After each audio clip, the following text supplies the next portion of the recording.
Today's guest is Eric Ferguson. A seasoned industry expert with over 30 years of experience, Eric has worked across major banks including Bank of America, Discover Card, Standard Chartered Bank, and more. Throughout his career, Eric has developed leading technologies for collections, marketing, and debt sales for all consumer and business portfolios. He's managed teams with thousands of employees, and his experience spans across NORAM and EMEA territories. Eric, welcome to the show. Thank you very much. So today, topic of discussion, I want to talk about how a data-driven strategy can help transform a business's collection operation. Your background, I was looking at your LinkedIn, covers that from all regions, from North America to different areas in Asia. Before we jump into that, though, I want to know how you found yourself in this industry. So how did you get started in collections? Oh, funny story. So back in '89, I actually started as a collector. So I was on the phones, and you learn the hard way, all of the things that are necessary to be a good collector. But you also kind of see the human perspective of it as well, which is something that's kind of taken out of context in many cases. So you understand on both sides of the coin, both the collector as well as the person that you're talking to, the customer, where they're coming from and how this impacts their life. So it was actually, I was close to Whirlpool. I grew up in Southwest Michigan, basically.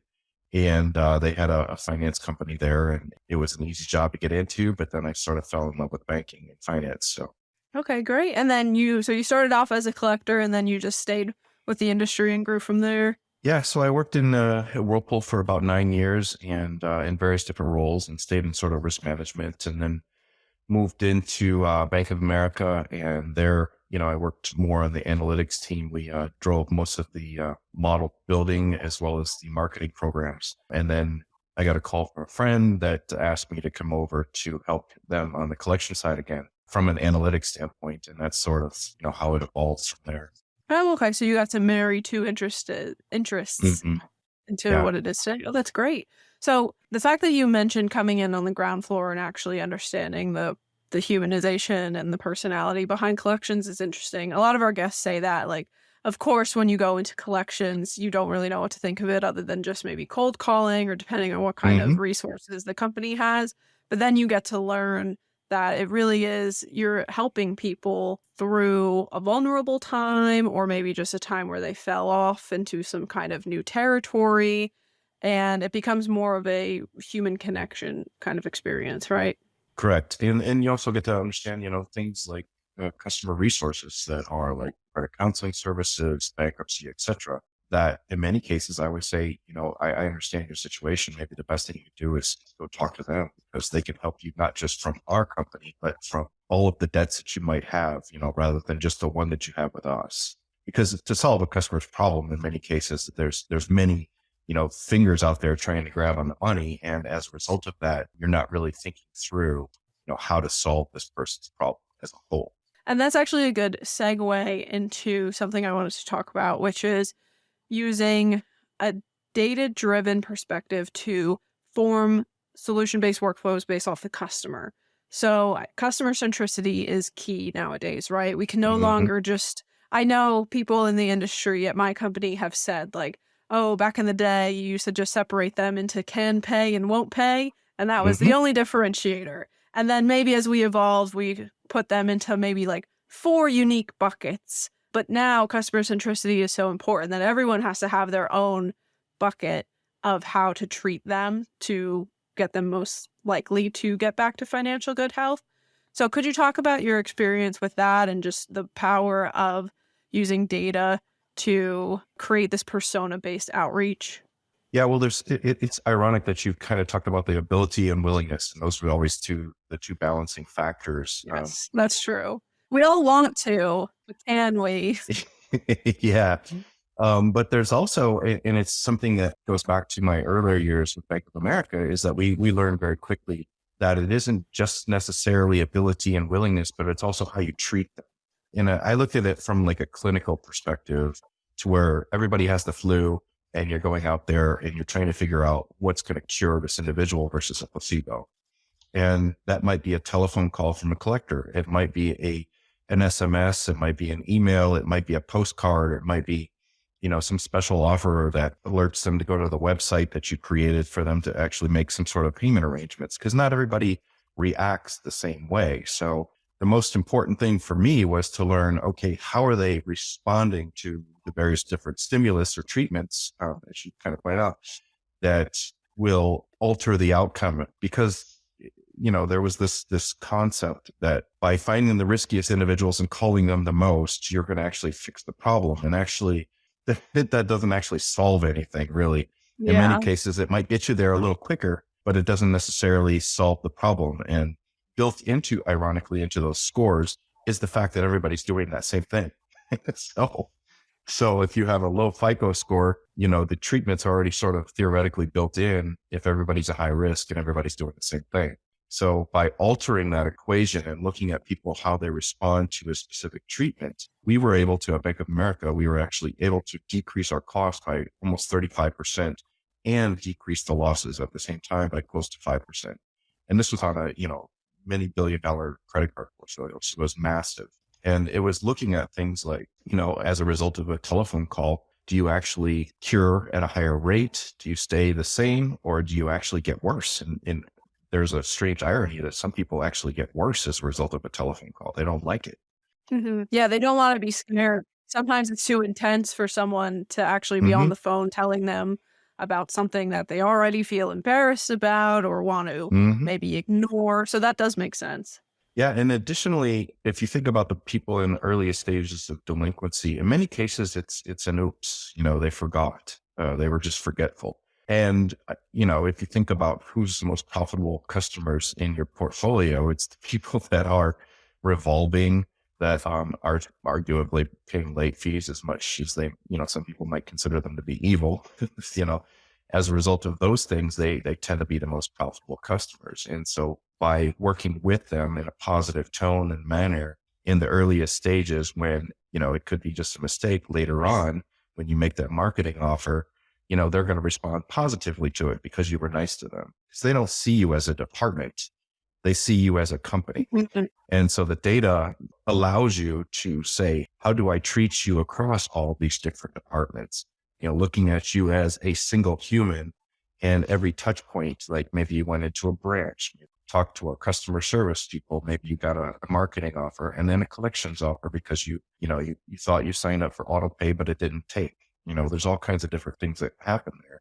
And that culmination of all the various different pieces is what then changes your future behavior. And if you don't see that and you don't use the data to start looking at the customer as a whole, that's when you're going to fail.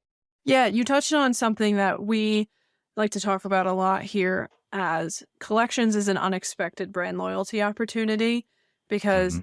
echoing what you were saying, if somebody is getting a phone call just because they made a mistake, they might be like, why is my bank highlighting this mistake that I made one time? I used to work at a mortgage company, and when I would listen back to customer calls, there was a disclaimer that you have to say, which is, we are a debt collector. And people would get so mad because they were like, why are you telling me you're a debt collector? I pay my mortgage on time. So it's obviously just a sensitive topic.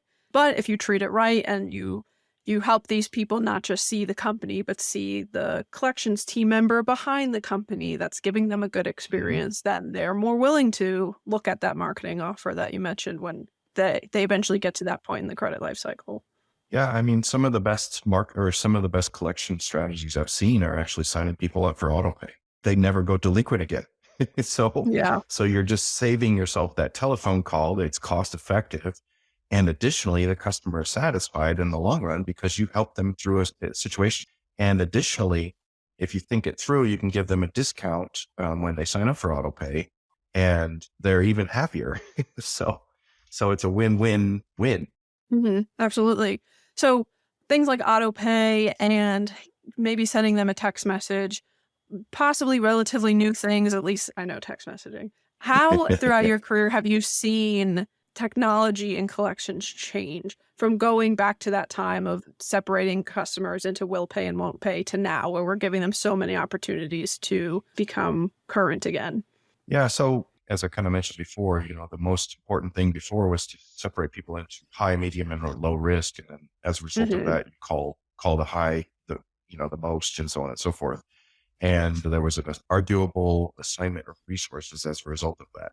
Now, the typical argument was that it works as a whole, but people were not looking at, they were managing by the averages rather than going through and looking at things in a more refined manner to where you're pulling out the data and figuring out, okay, this works for 20% of the people and it's making 100% of it look, good on average.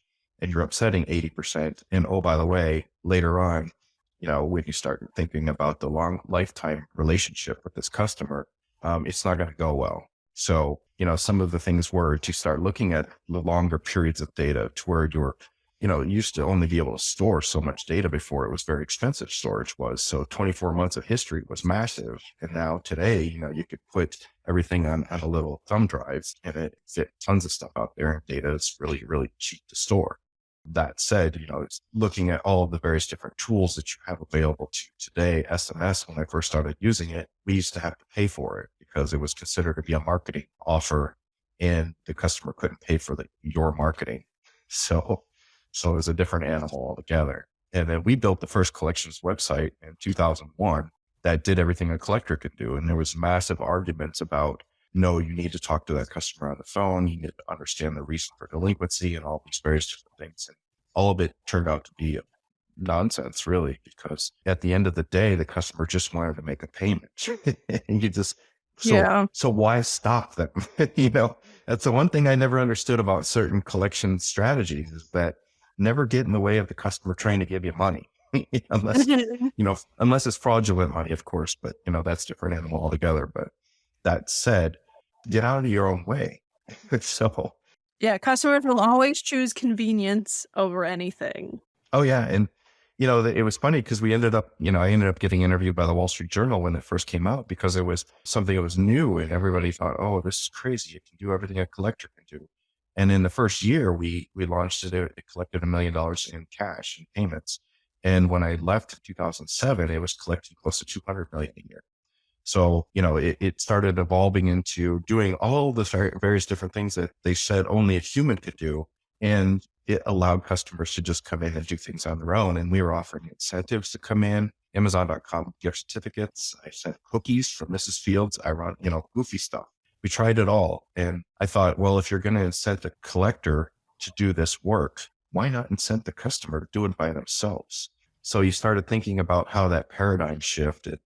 And then you layer in all the various different tools that are available to you today, or even, as they evolved, and you started to see how that's differentiated you from everybody else.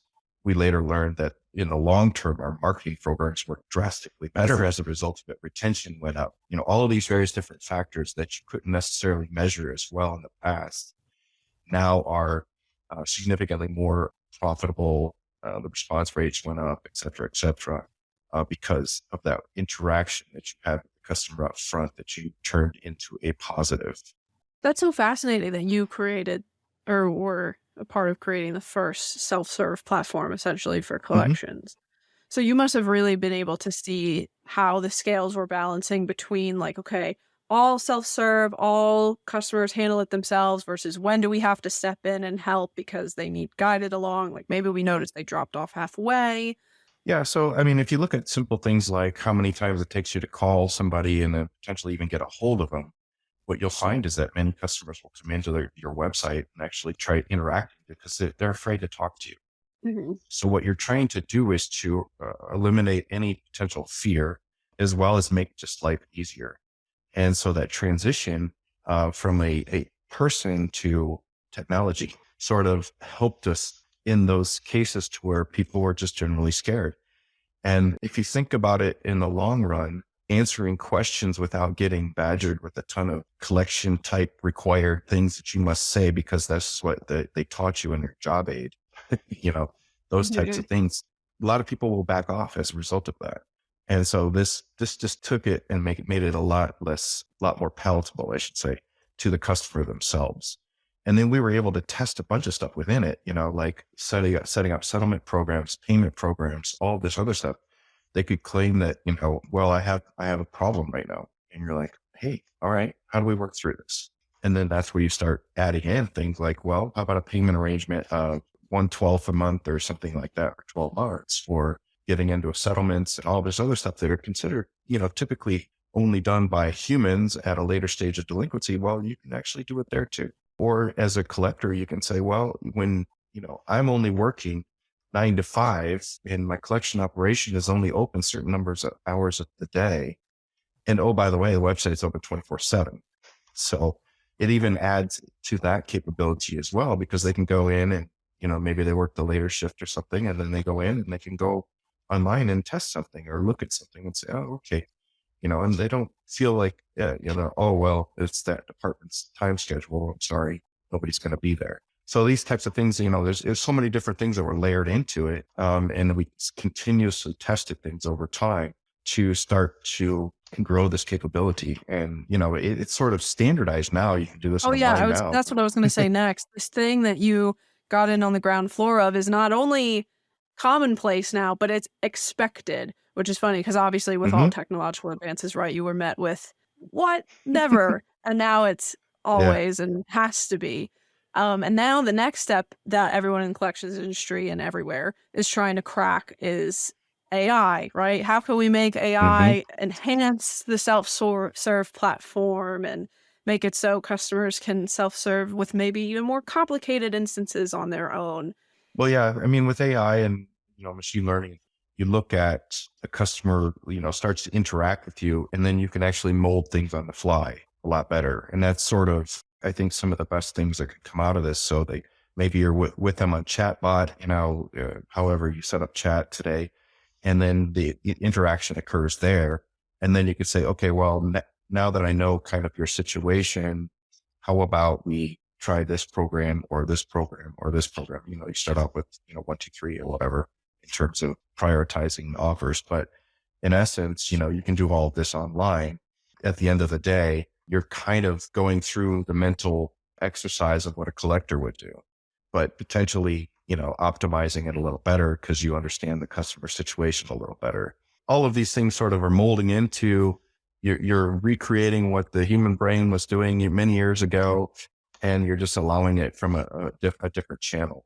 Yeah, it's like coming full circle but with this little robot in between Hmm. all of it. Yeah. What is your thoughts, just personally, on where you think AI and the collections industry can kind of go hand in hand in machine learning? I know for all the conferences I'm going to, it's always AI, generative AI, and machine learning. They always have their own talking section. So just from your experience in the industry and how you've been involved with data and analytics, where do you think it fits in?